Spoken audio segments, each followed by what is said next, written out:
Yes, you can have it all. Badass mom? Check. Phenomenal wife? Check. Powerhouse businesswoman? Check. Tune in to get to know my guest, Shayla Gifford.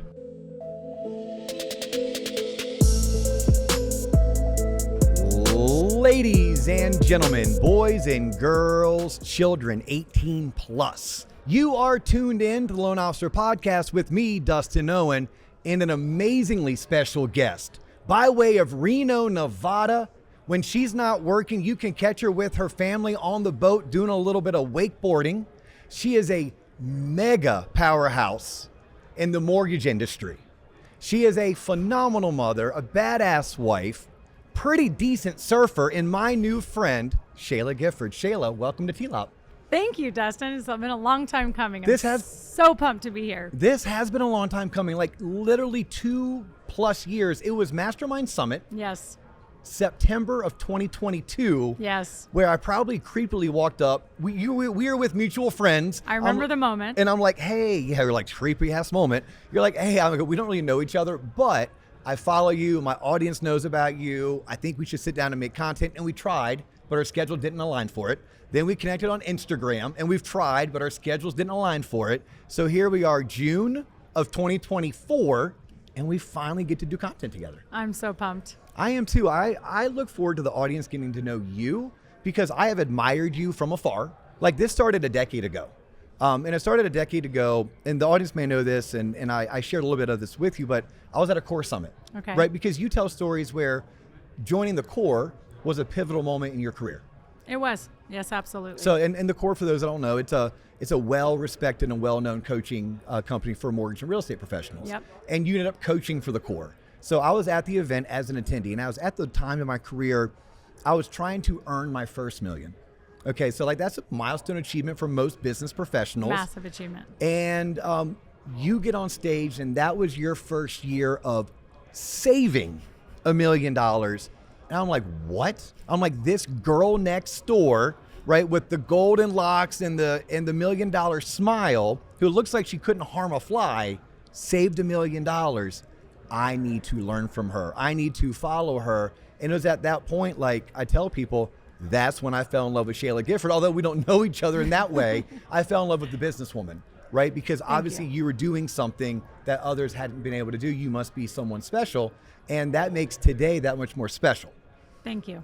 On top of that, something that I shared with you briefly, but the audience doesn't know, for the past 3 years, there's certain holes and voids that I can't fill. Like our audience is filled with mostly mortgage professionals, but believe it or not, this is not a mortgage podcast. This is not a real estate podcast. This is the shit they didn't teach us in school. It's a little bit like Dave Ramsey and Joe Rogan have a baby. Okay. So like, and you can see more of that if you go to our YouTube channel. But we call it the Loan Officer Podcast because these are lessons you and I learned by being loan officers. Yes. So it gives us the opportunity to teach them to the masses. But one thing that I'm not is female. One thing that I'm not is a wife. One thing that I'm not is a mom. And a lot of our audience are badass business professionals who also are phenomenal wives, and they're also mothers. And they're like, Dustin, help me out. D.O., what do I do? I feel like I'm struggling. Like, how can I have it all? I'm like, shit, don't ask me. Yeah. So today I want to spend some time getting to know you, what drives you, what motivates you. I want to talk about what you're doing now, like this kind of like second phase of Shayla Gifford a little bit. Great. And let you expound on that. But I would like for you to share your story of how other women in business can have it all, the way that I assume by following you, you do have it all. So where do you want to start? You want to start like early years, college dropout, and work our way up? Or, yeah, I'm happy to start anywhere. It's funny. Somebody just walked up to me in the conference, a guy I've known for a really long time, and said, so are you killing it? And I was like, gosh, that is what we do to each other all the time. We walk up and be like, so how are you doing? Are you killing it? And no matter what and where we are in our lives and what season we're in and what journey we're in and what goals we're tackling and wherever we are, that question can always make us feel small. It can always make us feel a little bit like, well, not really, because I'm in the pursuit of something, whether it's being more balanced, whether it's being more hormonally regulated, whether it's being deeper in love or more present with our kids, or trying to make $1 million a year. Like, we're on pursuit of that. And so it's really interesting, especially in 2024, where most of us in business as in loan officers, we've equated whether or not we're killing it to how many loans we're closing, or how many leads we got yesterday, or what is our bank balance today. And so I've just completely reframed that. And he said, are you killing it? And I'm like, well, I can tell you I'm on fire. Yeah. Like, I am on fire. I feel good. My energy's good. I feel unlimited. I know exactly where I'm going. I know what I care about. I'm doing 75 hard. I'm passionately in love with my husband after 15 years. I'm really connected with my kids, but I totally screw up every damn day. Yeah. I just got whomped on by my boss yesterday for some stupid shit I did. Like, the truth is like, I am going to continue having failure, but a lot of incredible progress at the same time. And to me, what I care about, what I talk about, what I coach on is that wanting to be on fire. Because if there's anything in life, I think we want to be fully alive.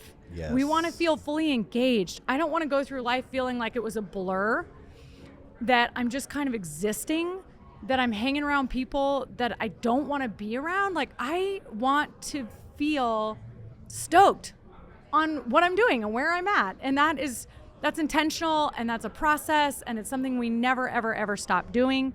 So we can kind of go back and uncover like where and how I've learned a lot of the things I've learned and bring to the table in my coaching and my leadership and my personal production team. But just to give you like a 2024 update so we can pull apart whatever you want, I still have a production team. I call it the Gifford Team 15.0. Okay. Because as you build a team, you know, I started out as a sole practitioner with no team, no mentor, no processor, no LOA for like 6 or 7 years, and hair on fire, 12, 15 hours a day, always stressed, anxious. I'm calling that frantic, in the frantic phase. Okay. Making a lot of money, but just like, I wouldn't really want anyone to know what it looked like behind the scenes. I wouldn't really want anyone to know how lack of present I was in everything that I was doing. But anyway, you do what you do until you meet somebody that wakes you up, right? That catalyst, that person is like, wait a minute, what are you doing? Like, what? And now there's someone I can follow, I can mentor, I can do whatever. So I still have a team today. Last year we did 50 million. We're on track and pushing for 100 million. Okay. Just because it's freaking fun to do. Yes. And I'm in Reno, Nevada. I've got 4 loan officers that are on my team. They all started out as very entry level, no mortgage experience. Like LOA. LOAs. Yep. We're talking transaction coordinators. We're talking like, you don't know how to spell mortgage, and bringing them through the ranks. And then they were an LP1 if you're a core person. Then they were an LP2. And then they were, you know, like a team LO. So anyway, I've got a personal production team. I'm really proud of them. I love them. It still keeps me fully engaged in the real shit, like the struggles of the current customer of today, and the expectation and the competition and the business partners and their expectation on us, and the builder partners I have, and then bringing in other lenders. Like, I mean, I'm like in the fight. And so that's fun. And then I run a bunch of branches. So I have probably 14 different locations. All within the Reno area, or are you No. multiple states? Yeah, multiple states. I'm in like probably, I don't know, 8 states or something now. And then I've developed coaching programs. That's like, since I saw the extreme dramatic shift in myself with coaching, with being in a community where I find mentors, I find people, and sometimes you need a spiritual mentor. Sometimes you need a financial mentor. Sometimes you need I'm not going to take your BS, this is your mental toughness mentor, right? I'm sure for your Ironmans, like, you have a physical trainer. So it's, you know, since I was in that environment and I saw Shayla before and Shayla after, and Shayla's results before and Shayla's results after, I just believe that other people, when you say can have it all, I believe that they can get into that power zone. That if you want to make $1 million, let's do it. Yeah. We can have a path. You want to run an Ironman, let's do it. Yeah. Like you are capable. Yes, you can, is I think what you said. Yes, that's, I love it. You're on what, day 9 of 75 Hard? I think I'm on day 8. Yeah. Day 8, yep. And we were sharing with you off camera. I've done it a couple times. And the first time I did it was transformational. And I did a whole entire podcast episode. Like one of the early episodes was on my 75 Hard journey because it taught me, yes, I can in life. Something you said that I love I'm on fire. Yeah. To me, it's adventure. I look for things. Is this an adventure I want to go on? Like my family and my wife and our 2 kids, we don't vacation, we adventure. That's awesome. And I look at life as an adventure, and it wasn't something that I knew in my 20s or even figured out in my 30s. But when you're talking about, I don't know if I'm killing it, but I'm on fire. To me, I would love to answer that as, yeah, I don't know if I'm killing it, but I'm loving this adventure that I'm on. And something I'd want this audience to take away is, yeah, what adventure are you on right now? Meaning the audience. And is it the adventure you want to be on? And if not, why? Let's go to make a change and let's get into it. Yep. So thank you for sharing that. I would guess if I asked you, is this currently your favorite version of you? Oh, absolutely. Yeah, like you love where you are right now in life. Yes, absolutely. And I think that's the beauty about life is progress, and aging is epic because we just get to refine. And I mean, I guess some people stop living, and I guess some people just tuned out and they're walking around unconscious. And that's the stuff that freaks me out. But for those of us who are like in love with life and going, yeah, like, trust me, I've been in burnout. I moved 6,000 miles away and lived in Spain for 3 years from 2020 through 2022. I've been through my fair share of, losing my confidence and feeling emotional, like on the drop of tears every 5 seconds, of being completely overwhelmed, of, feeling not worthy, not good enough, not lovable. And all that stuff still creeps up, right? Yes, so but you're human. You're telling us you're not a machine. You're not this machine that I built up in my mind. You're an actual human. I love it. You bleed red. I told you about on 75 Hard. The interesting thing is, like, I'm actually not hardcore. Like, I know I'm intense, and I always have been. Always have been. Like your parents would describe you as Shayla at 9 was intense. Yeah, they've never used those words, but I would never be described as somebody who's cool or somebody who's fun. You're a successful businesswoman. I'm guessing somewhere around 40 who still uses the word rad. and they wouldn't call you cool? Well, it's funny because that's just my version of myself. If I look in the mirror, I'm not the cool one. I'm not the lovable friend. I'm not, I've gained my confidence through my capability. I've gained my confidence by studying in the dark. I mean, when I was in high school, I got straight A's, never got an A minus, but not because I was the sharp one. It was because I was so gosh darn competitive. And I didn't just want to be driven. I wanted to be hyper driven. I didn't want to just win. I wanted to double over win. And did you play sports? Yeah, I was a gymnast and then a volleyball player. Yeah. Okay. Outside? No, indoor volleyball. No, but what position? Oh, did you play the outside? Hitter. You're outside. Yeah, you're tall. Yeah. Yeah, I'd put you on the outside. Yeah. Yeah. Okay. Very cool. Yeah. So, I think that a lot of people might say, like, "Oh, you're just driven all the time. You're super motivated." And like, no, actually, I'm quite lazy.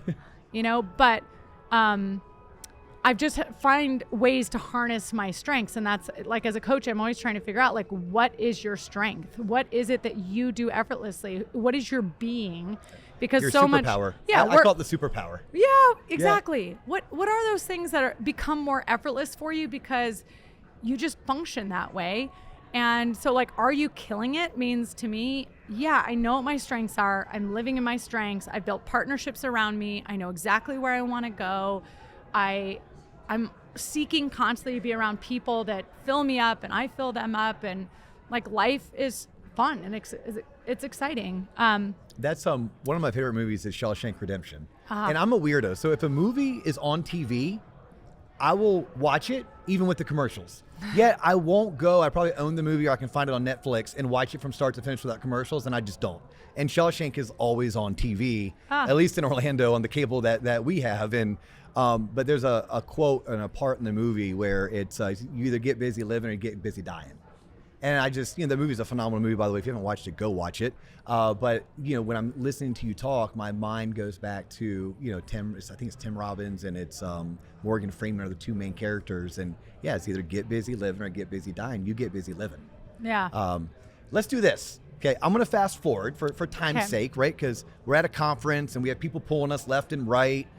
And I want to get the most bang out of our time together. So I'm going to fast forward the storyline for the audience, but you're going to stop me every time I screw up. Great. All right. Do it. So you grew up in what city? Reno. So that's home for you. Yep. Grew up in Reno, went to University of Arizona. Yep. Didn't finish. 1 year. You were a straight A student, hyper competitive, and said, bump this, college is not for me. On scholarship. On scholarship. Yep. Okay. Freak your parents out when you told them you weren't going to go back for your sophomore year? I think so. And Yeah, then- I think there's a little bit of like, shame and perception. Like, what do you mean you're the first one to go to college and you have a degree? And, college was just slow for me. So when you say, like, have you always been intense? Like, I've always had this yearning to get busy. Like Okay. this yearning to go do and create and go for it in life. And so I worked my ass off through high school to like go to college thinking that was the moment, like that you launched, that like we're going to be talking about changing the world and doing cool stuff. And I was like, Then you lost the dopamine. yeah, no, this is just like 5 days in a row of cake parties and people trying to do the least amount of effort and just screw around. And I don't know how to screw around. And so college just was not, I just felt completely fish out of water there. So you were 19 and you jumped into sales. Jumped into sales. Multi-level marketing sales. Yes. And this is where my memory may not serve me right. Did you also move to Yes. the Midwest, move to Chicago to sell some product that was multi-level marketing? I did. Yeah. What product was that? It was mostly, weight loss pills, vitamins, hair care, skin care. What company? It was a company called Trek Alliance initially. Okay. Then that company got shut down by the FTC, and then it was a Symmetry, which may still be in business selling nutritional products. Okay. Yeah. And how long did you do that for? I did that full time for 4 years. I was 19, 20, 21, 22. Yep. And were you traveling the country doing this, or were you living in Chicago doing So this? I moved initially to Chicago. Okay. And then after I was there for about 9 months, I was like, I want my own state. So I pointed at the map and said, Ohio looks good. There's 10 million people in Ohio. Said no one ever. Ohio does not look good to anyone unless you're from Ohio, but it looked good to you Yeah, it did. And based on data and statistics. I guess Okay, so. And all right. this is where I've always been a little bit too big for my britches. At 5 years old, I said to my mom, like, okay, when do I get my own apartment, my own credit card? And so, when I was 7, I stood up and took over the class from my first grade teacher because she was teaching too slow. So have I always been kind of like bossy leader, let's get going, intense? Yes. Okay. I don't, yeah. I can now I think one of the reasons I was so attracted to Galen is, talk about like rad. Galen Yeah. is freaking rad. He gets his confidence from being lovable. And he Okay. had such a security around who he is and that he didn't have to do anything or prove anything to just be lovable. And he really has a zest for life and experiencing life. Whereas I would be skiing on a powder day, but thinking about those 4 loans that need to close and those 3 clients I got to call back and running my to-do list so I could achieve the next level. And Galen's just like, the sun, the sparkle, the lake, the wah, right? And I knew I needed that in my life, which is why we're perfect partners is he brings the fun and he brings the presence and all that stuff.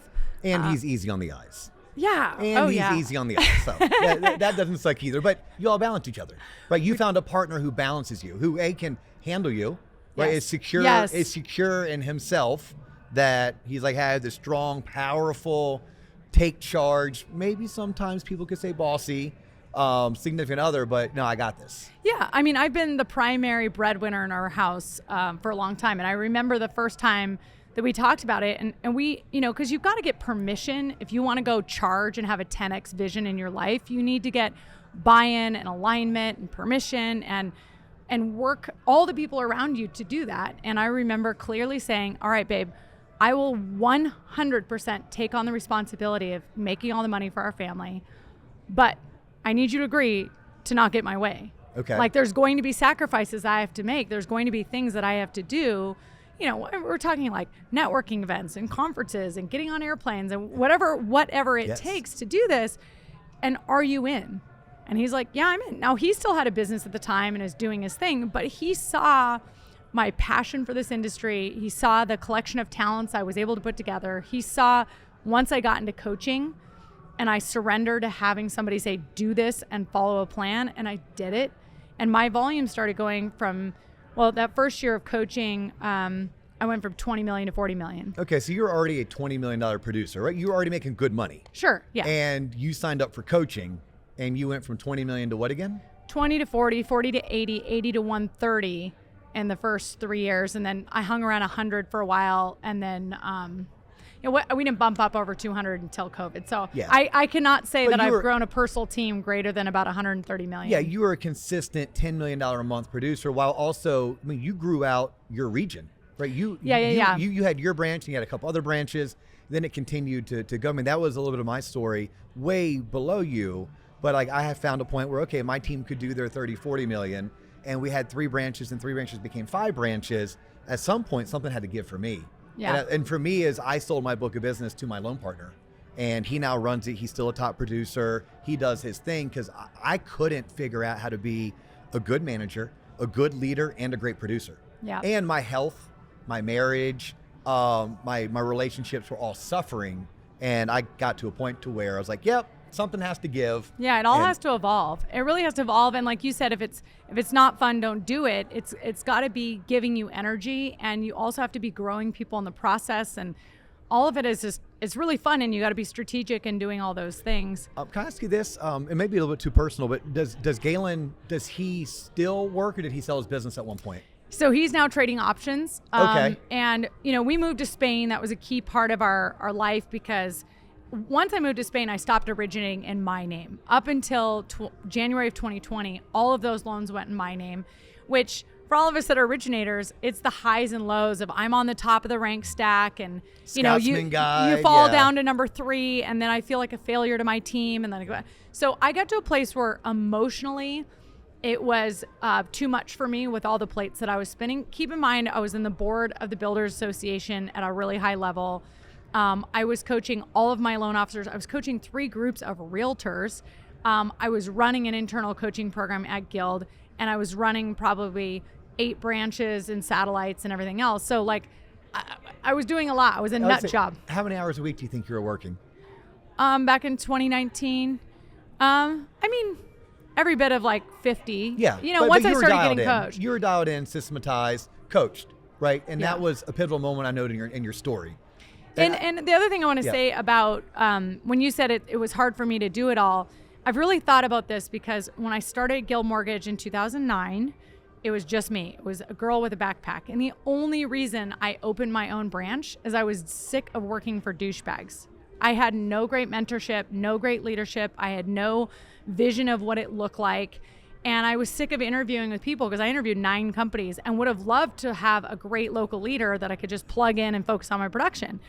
I wasn't what type so of lucky. production were you doing in 2009? Because that was coming off of the meltdown. Not really. There was quantitative easing happening. So in 2009, I did 40 million in production with no assistant, no processor. Flagstar Bank came and closed my branch, and I had 31 loans on the board. Now, granted, they were in all different states. A lot of them were bank-fed leads. Okay. They were streamlines. Okay. It was refi time, There we go. right? There we go. Yes. Yeah. So like that was HARP 1.0. That was HARP 1.0. Yeah. So us that were at IMBs who didn't have the big servicing book, we didn't get any of that HARP 1.0 love. I had to wait till like 2011 to start getting the HARP 2.0 love. Okay, that makes perfect sense now. Okay. Super interesting. Yeah. And you were a bank LO. Yeah, I was a bank LO for Flagstar Bank. I was bringing in my own business, but Yes. like when I got coached and they said, hey, are you transactional or relational? I went, I'm a relationship loan officer. I would die for my clients. I am always available. Like, I really care about my people. But then they said, okay, well, let's look at your referral sources. How many people have referred you over and over and over again? How many accounts do you have that close 4 deals or more a year? And that year, loan amounts were tiny. I would close like 228 loans that year. I only had 6 realtors or builders or business partners, bankers, whatever it was, that referred me consistently. Okay. So what that told me is I literally was constantly looking for my next paycheck. I was going, where's my next refi? Where's my next refi? Where's my next refi? I was totally a disaster. We talk about frantic. I was taking loan apps on napkins, on envelopes while I'm driving in the car. I didn't track my leads. I didn't know my conversion. My business was super cyclical. Yes. So 1 month I'm closing 25, the next month I'm closing 10, but you got to remember, I'm a college dropout. I'm a blonde chick. I have nobody to compare myself to in a good or bad way. And I'm number one in the company at the time doing 40 million. My husband's looking at me, and we got married in 09 at this exact same time, by the way. And he's like, oh, happy anniversary. You're doing it the wrong way, right? Like, he knew that. He wasn't a mortgage guy, was he? No. Yeah. And of course I'm looking at him like, Yeah. what do you know? I'm making $300,000 a year. What do you know? You're a ski bum realtor, wannabe, like, like. Is that how you met him? He was a realtor, you were a lender? No, we met at a bar in Tahoe City through a mutual friend. Okay. Yeah. So. How did you get into the business? So, because we briefed on, dropped out, went and did multi-level marketing. I'm sure you crushed it even in Ohio. Yeah. But something drew you to mortgage. What drew you to mortgage? Well, there it is, that whole crushed it thing again. Yeah. No, I was living in a 1-bedroom apartment with 3 people on an air mattress. I was working at Outback Steakhouse at night, and I was in my pyramid deal during the day wearing a suit and driving a Mercedes. And so one of the things Did they give you the Mercedes, or did you go out and buy it? No, I bought it. So I'm 20 years old and I have an office lease. I've signed an office lease because I'm too big for my britches. Yeah. I bought a convertible V12 Mercedes because it was all about the appearance of being successful. Which V12. Yeah, one of those SL 500s or whatever it was back then. And I'm not even a car person. Yeah. Anyway, the minute that I got out of network marketing, I sold it and drove a Hyundai. Okay. Because I don't even, I wear an iWatch. Like, I don't even own a Rolex. Like, that's just so not my style. I barely wear makeup, for shit's sake. I don't own a Louis. Like, I just don't. What type of car do you drive now? I drive a Tesla. Okay, Tesla that's totally fine. Okay, no, it is amazing. Yeah. I love my car. It zooms, the stereo. It's like, so I'm sure I could fall in love with cars. I'm a Ford Explorer guy. I bought the ST. I have the 400 horsepower engine, but yeah, I'm like you. I'm a value person. Yeah. And I don't care what I can afford. What I care is do I put enough value into that? And I had a certain dollar amount. Yeah. I'm like, I'm not spending more than 60 grand on a car, period. I don't care. Yeah. So that took off the Audi. It took off the Porsche. And I was like, what can I get? I was the same way when we built our house. I was like, if I can't build a house for $1 million, now today you'd probably have to double that with inflation, but I've seen pictures of your house. Your lot alone is beautiful, by the way. Thank you. Yeah, beautiful. I need to come to one of your retreats so I can, please, come hang out in Tahoe. Okay. Yeah. Sorry about that little. Well, let's just use that as a commercial for the retreats. Let's do it. I am doing loan officer retreats in May and November. The last one I just did here in May was bitchin'. I mean, November is going to be the same. We had 110 people. What? Yeah, it was super. It's super intimate. I hosted it like this wedding venue it's like on a couple acres. There's cabins on site. There's this huge lawn area. There's lawn games. There's like tons of outdoor, indoor. Oh, so the pictures I saw weren't your house? I thought people were at your house. They did come to my house. We Did you kick the girls out for the weekend? We did a VIP. So there's a VIP dinner mastermind at my Lake Tahoe house, which has got a beautiful view of Lake Tahoe. It's spectacular, fresh air and the trees and the whole deal. And then the event is at the Elm Estate, which is this wedding venue. It's super sick. And then we did a workout at my house at 6:30 in the morning. So that's where you saw my residence. Okay, so do you flip-flop between Reno and Tahoe? Yes. Okay, because that's like a 45-minute drive? Yes, yeah. Tahoe's the weekend house. Yeah, we did Heavenly 2 or 3 years ago with the kids for spring break. Oh. And so that's like my only, I've been to Reno because I had to fly into there. Actually went to the state capitol in Reno. Oh. No, not Reno, it's Carson City. Went to Carson City. And then we did 3 or 4 days of snowboarding and skiing and had a heavenly time. Listen, you live in phenomenal Reno is area. Great because of Lake Tahoe. Yes. Yeah, I can attest to that. Sorry for that rabbit hole. Keep talking about your retreat because you did one in May. And you have another one coming up in November. Yeah, November 13th, 14th in Reno. This is actually going to be for realtors and lenders this year. So if I'm a lender, November. I could maybe bring a realtor with me. Yeah, so my coach is John Cheplack. He coaches the biggest real estate agents in the world. Okay. He's coached the CEO of Remax for 5 years. He's now going to coach the head of LPT and EXP. And so his events are just a room full of realtors. But we're talking mega realtors, people that do $400 million of transaction sales. So anyway, he's going to come and keynote with me. And we're going to have both realtor and lender speakers, but the retreat is really about first of all, it's being around a community because I get to handpick every single person there, and I get to articulate and handpick and orchestrate the content in a way that's super tactical and meaningful and really helps people that are stuck or lost or or like they've already outrun their vision. Like, okay, you've made the million now what, right? So this last retreat and the next one will still be about how do you 10x your vision? How do you 10x your life? What does that look like? And how do I put you in front of people that I believe are doing that in their own style, in their own way, and authentically? So anyway, it's just a real joy to do that. All right, so Lucy the lender, this is for you. She's in Savannah, Georgia. Lucy, my favorite. I love Lucy. She came in November. Oh, she did? Yes. Well, never mind then. She's already been. Yeah, Lucy Thornton, you'll be there, babe. You'll be there. Yes. So Lucy is a TLOPer. Like she is as old school TLOP, and she is somebody that we built a friendship. Oh, she's crushing it. Through events like this. Yeah, she's like 4.5 million last month. I saw online she posted. And anyhow, she is someone that I'm like, look, you have to connect with Shayla. Like I can't do Lucy because I'm not Lucy. Yeah. I said, but and again, this is us getting to know each other today, but I didn't know you that well, but I knew you well enough to say Thank you, Dustin. Wow. So yes, that's so cool. Well then I'll throw another name out then. Nicole, this event's for you. There we go. Hi, Nicole. She knows who it is. There we go. Nicole's in South Carolina, but she can probably make her way out to Reno. So I live in Ohio and Chicago, and then I meet a guy in Indiana that said, you need to get in the mortgage business. Oh, thank you. And you circling at back the time, like a pro. I was like, I want something real. I want a real career where I can make real money. I can control my destiny. It's not BS. It's not political. It doesn't matter where you come from, where you're raised, where you're born. If you want it bad enough, you can be resourceful and figure this out. And boy, did I find the right industry for me. Yes. And then to be able to find mentors and be able to say, oh my gosh, well, if Josh Sigmund can make $1 million a year, I could do it. If he could do it, I could do it. And it took 2 years from seeing somebody and believing it and doing the plan. And then, and then it goes on. And then I found other mentors and different coaches, and that's my life story. But I come back to Reno at 23 years old. I'm broke as hell.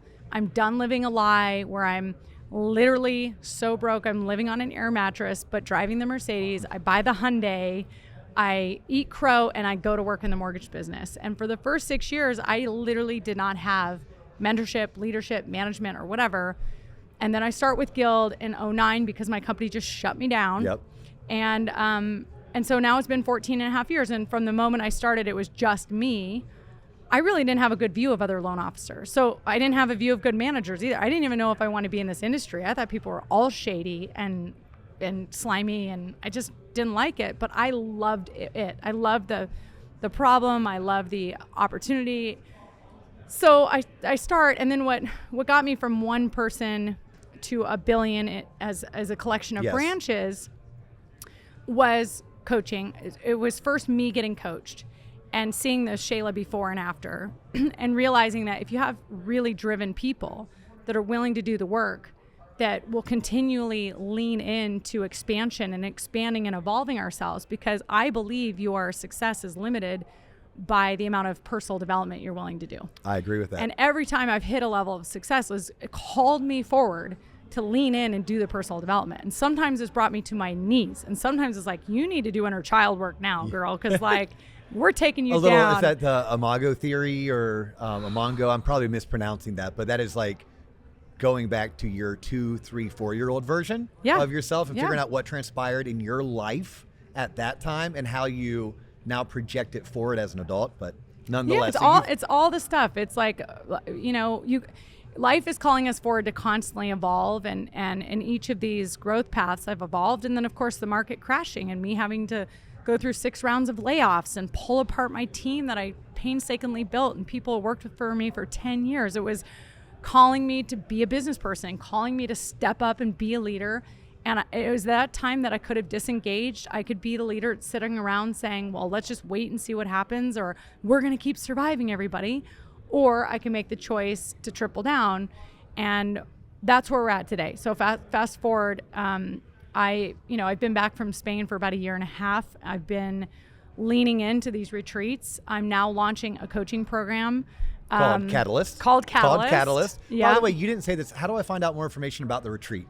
Like, where do I go to find more information about? Yeah, just ShaylaGifford.com. Oh, that simple, that easy. Yeah. Okay, and then Catalyst, when does that launch? Catalyst launches in July 24. Okay. Yeah, So and like it's a 1 open month away. enrollment, and you could join. I'm building an online community around weekly coaching calls with accountability. Yep. So the weekly coaching call is about these business fundamentals, competitive intelligence, mindsets, and really like, how do you show up and be a top performer and a winner in our life? You know, maybe you didn't grow up around this, and you're having to like literally come up with the life you want to live in your head, and you're going, I want to be around people that are focused on expansion, that are wanting to be the best version of themselves, that want to have a 10x vision.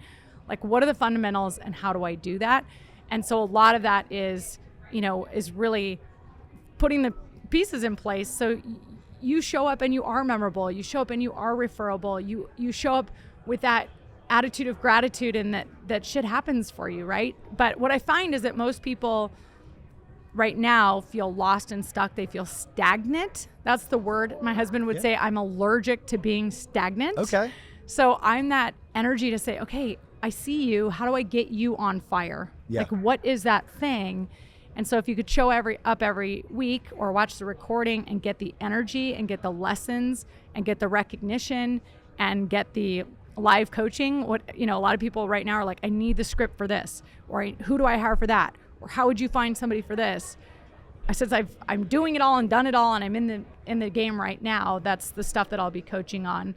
And then every week they get to fill out a form to say, you know, what are the accountability things Shayla's holding me accountable? Did I do it? Yes or no? Yeah. It's similar to 75 Hard. Yes. It's black or white. It's yes or no. Did I do it or not? Yeah, that was the one thing that I found that we had to add pretty quickly when we started doing something similar with our coaching community is the feedback was, well, I want accountability.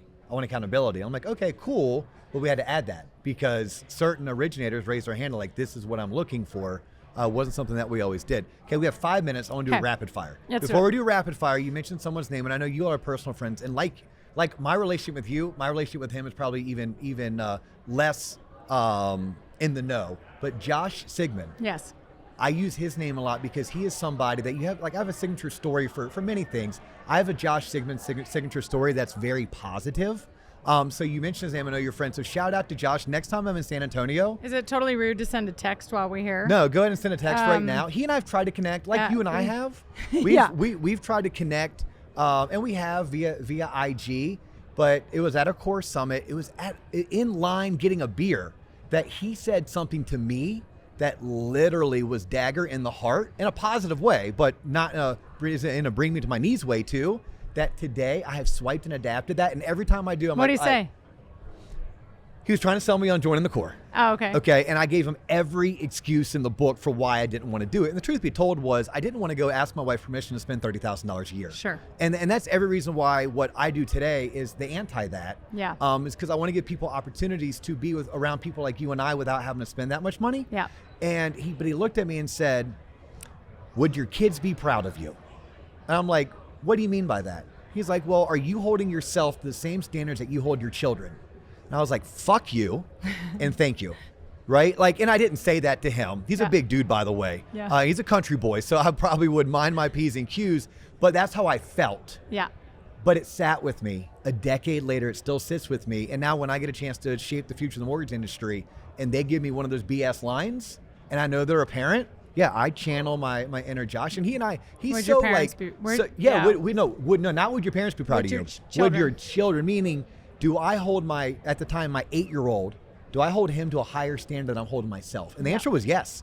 I was 100% holding my 8-year-old to a higher standard than I was holding myself to. Yeah. And that wasn't fair to him, but it wasn't fair to me either. Yeah. So that's Josh. I so respect him from afar. I have a crush on him from afar. The way I've crushed on you from afar, not like in a weird, like sexual way, no, in like a business professional way. Yeah. Like these are people that I've encountered and have been inspired by, that now because of this platform, I get to actually get to know, which is cool. something really cool too. All right, so here's my rapid fire. Okay. All right. What is something that you did early on in your career, your mortgage career, that you're like, thank God I did that? What is that? This is for all those newly licensed LOs who are on the struggle bus. I think the key shift for me was hosting events. I'm going to talk on stage today about being a leader versus a helper. When you are somebody that is going to host an event, it feels vulnerable, but you are showing that you are a leader.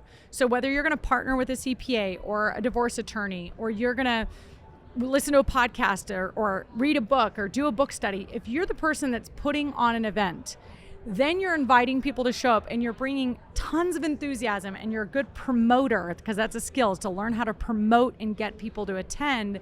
And you're there to facilitate, make connections, bring value. You're just viewed differently. You automatically step up your game in the perception, your brand, whatever you want to call it, your authority level.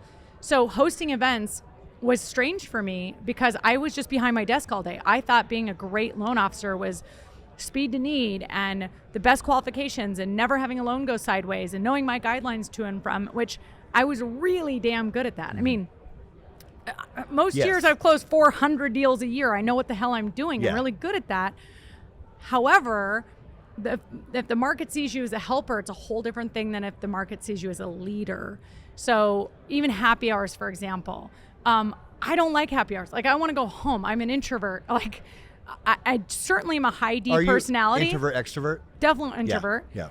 I'm a high D, so I don't want to go network with my competition. Why would you want to do that? What I realized for realtors is that they need to have relationships with one another to get deals done, number one. Number two, they're usually all high I's on the DISC profile. They really like to talk. They like people. They like to be in group settings. They like free booze and alcohol and food. And the reality is that I can be a facilitator and bring people together. People want to have more friendships. They want to get busy in their life. They want to get out of the house, but they're not going to be the one to initiate. So wherever you're at in your career, just host events. Even if it's 3 people that get together to watch a YouTube video, do events. Yeah, 3's better than 2 and 2 is better than 0. Yeah. One of the key mistakes you made in your career that maybe you're grateful you made it, but looking back, you're like, I'm going to tell other people to watch out for that landmine. Being a control freak. Okay. So like not allowing yourself to learn how to delegate.